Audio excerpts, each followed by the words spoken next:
Hello, welcome to the updated patch notes for Warcraft 3. Already? Is Microsoft here? They're pumping it out quickly, I can tell you that much for sure. So fast that there are some displaying errors in their text. Although, to be fair, the previous patch notes actually had a spelling error too, so whoever's doing it might type a little bit too quickly on the keyboard. But anyway, I digress. There are changes to the map pool. We didn't take a look at that last time. I'm just going to show you quickly. This is the new maps. Ferocity, that's from Warfree Champions. Nightopia, that might also be the case. 4 versus 4 RT is looking good. You got Northshire, Market Square, fun. Painted World is fine. Feraless, good. Royal Gardens, good. Wellspring, that's fine. Golems in the Mist, I like that one. Ferocity and Nightopia Sanctuary, yes. So 4 versus 4 RT is looking good. So those maps I like. They got rid of some of the duff ones. I can't remember their names, but trust me, it's a good thing. Now, let's take a look. They said, based on your feedback, we've updated the PTR. We will continue to monitor and make changes until the end of November. I think they've listened to Moon, because a lot of the changes that Moon, you know, that Night Elf player, very good at the game, came up with, they've kind of followed him in a lot of regards. So that's good, because he had some good changes. But we have a militia duration increased from 42.5 to 45. So I think it was originally 45 seconds, and now militia can actually move around the map again, which is going to be quite good. Very good for human. And good for 4 versus 4 RT, because it means I can creep some camps that are a bit further away without my militia running out before they even reach them.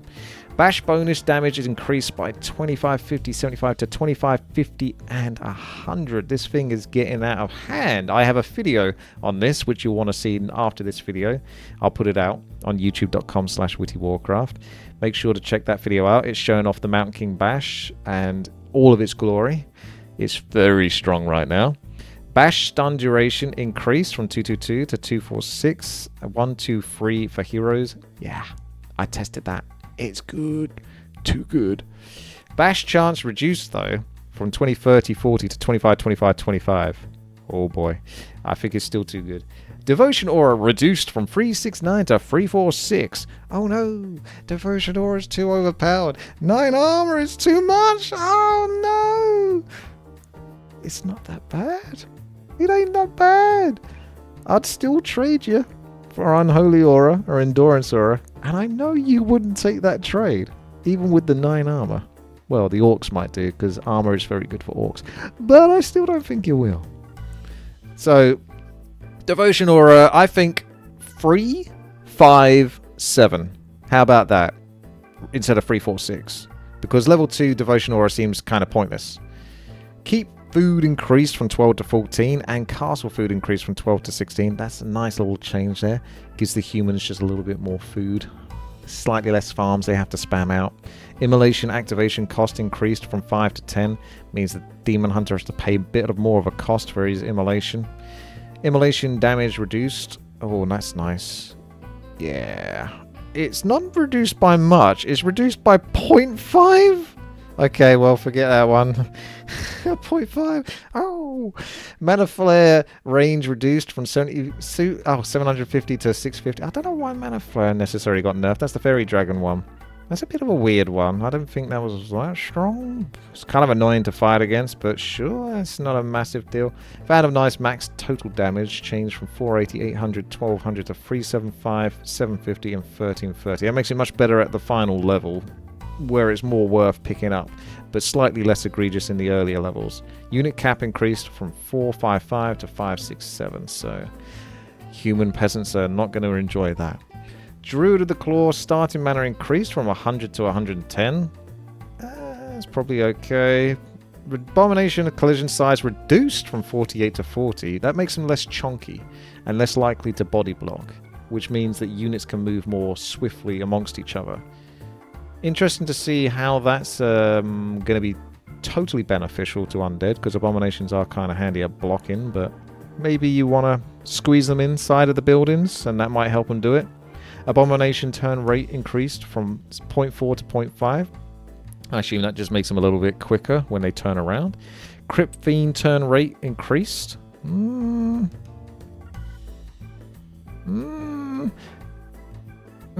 I don't think Crypt Fiend... If it's a buff, it definitely isn't needed. Crypt Fiends are freaking god tier units. They don't need anything else. Blade Storm damage reduced from 160 to 140, which is what I said. Honestly, Blade Storm could use a bit of a buff. It is kind of useless for the most part, but 160 was a massive buff. It went from like 110 to 160, so it's still going from 110 to 140, so it's going to be significant. Troll Headhunter hit points increased from 350 to 375. I'm not sure about that. I feel like Headhunters are already pretty damn good for the 2 food units they are. Firelord Incinerate mana cost reduced from 6 to 2. This is huge. This means that you can actually cast Incinerate mana without running out of mana after about 7 casts. The Firelord does not have much mana, and it does mean that an item like a Sobi Mask or any mana regeneration in general intelligence might be quite good on the Firelord now to help him sort of maintain the 2 mana costs on Incinerate. And the Incinerate is the one that makes him go boom. I'm pretty sure Incinerate might be misspelled as well, so we add that one to the list. Firelord Lava Split. Like the video for that spelling error. Firelord Lava Split requirement reduced from 12 to 9. That means that the lava spawns that the Firelord creates, the summons, only have to attack 9 times before they create a double. So that's a nice touch, because 12 sometimes was just a bit too much, and Firelord needs some love, and he's getting some love, I can tell you that much for sure. So it should be interesting to see. Firelord Volcano damage increased from 100 to 150. Wow, that's... We've tested this. It does quite do... It does quite do quite a lot of damage. It does what it does. But 150, let's get an extra 50 on each single pump. That should be interesting to see how that does against buildings. That's pretty big. Pretty big. Good luck getting the Firelord to level 6 though, but he might stand more chance now. Staff of Teleportation now has 2 stock charges in the shop. I think Neo asked for this one, and I think that's a good ask. Why not? It is annoying if someone else gets the Staff of Teleportation. You've got to wait around for it. It is a very strong item. Crystal Ball moved from level 3 to level 2. Can we just get rid of Crystal Ball? No one cares about it.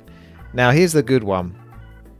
Mountain King and all the other heroes' movement speed has been reverted from the change that they were going to reduce the movement speed from 290 to 280. It's gone back to 290. Because I personally think I would like to see it at 300. Just to sort of make those obscure heroes that aren't the Death Knight, that aren't the Archmage, you know, used more. I would like to see that more often. Different heroes, right? Adds a bit of flair, adds a bit of spice. So why not make them 300? It's only a little bit more. And it's fun because they move quicker. Whereas opposed to the not fun where they move slower. Rusty Mining Pick has basically been removed as an option now. Probably for the best. It's a cool item, but it's very strong. I use it in custom games when I see it because I know the power of it. And if anyone's smart, they'll probably try to utilize it in melee 1 versus 1 games too. Now, I think that's basically it. The rest of this kind of shows off the overall changes that it looks like now for human, night elf, and such and such. The only other point I wanted to make is perhaps the Firelord. The way that this kind of works is it means that Lava Spawn and Incinerate are going to be the must-pick spells, and Soul Burn isn't going to get really much of a look in. So you either potentially buff Soul Burn, or you... I wouldn't mind a change to Lava Spawn, where it costs less mana, but it was weaker. Now, that sounds strange to sort of ask that it be weaker. I think it's more the case that the Lava Spawns would be sort of slightly smaller, slightly less damage, but you get more chance to spawn more of them. So utilizing this idea of 12 to 9, maybe 9 to 7, 9 to 8, and make them a little bit smaller, a little bit less damage, but there's more chance of you pumping them out quicker. And if they cost, say, for example, 90 mana instead of 150 mana, I think at the moment they are. It's either 125 mana or 150 mana. It's a lot, and a lot. He can barely cast it twice, that spell, before he's out of the game now for mana. So, interesting to see. What do you guys think of the changes? I'll be interested to hear. Make sure to check out the video that's going to be coming up after this, which is the Mountain King one with his bash procs. It's worth checking out, and I'll see you. In fact, I might do a link to it wherever I'm going to do it. Right over here or something. Yeah, click on that one over there, right there or something. Click on that one. I'll see you guys in the next one. Make sure to leave some feedback yourself. We got to the end of November by the looks of it. I might do some patch notes. I'm a little preoccupied at the moment, but I am interested in bringing my own patch notes out, and perhaps now could be the time to do it and see if we can get this game revitalized.